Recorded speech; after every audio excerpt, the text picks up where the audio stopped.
the one thing that an adoptive parent gets to experience is I get the opportunity to love the way Jesus loved.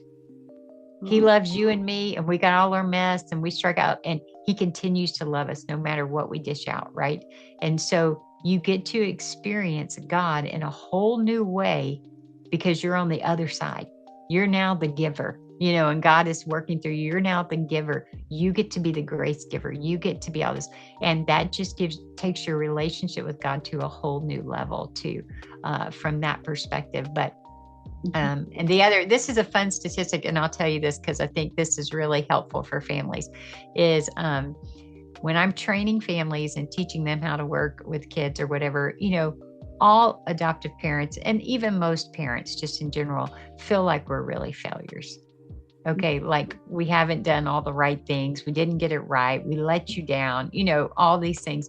And when I'm coaching parents, one of the things that I tell them is, look, statistically, it says if we get it right, parenting right, 30% of the time, then our kids are going to be okay.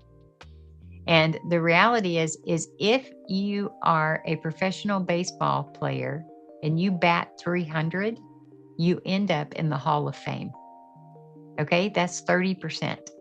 Okay. So my dads, whenever I'm training them, they're like, oh, praise God, I can do it right once out of 3 times. I can do this, because we get so discouraged to stay in the game of parenting and being there for our kids. And so that is so freeing. And then the other piece of that is, when we screw it up, and we will screw it up, then we work to, apologize or rebuild the relationship. That is where the resilience comes in.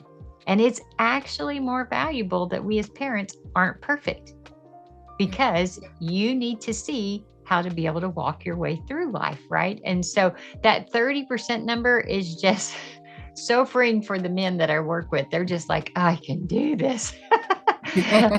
And I'm like, it's okay. We got this. We can do this. And you can be the parent that you need to be. So, that's just some tidbits that kind of roll around in my head for parents. Yeah. Thank you for sharing.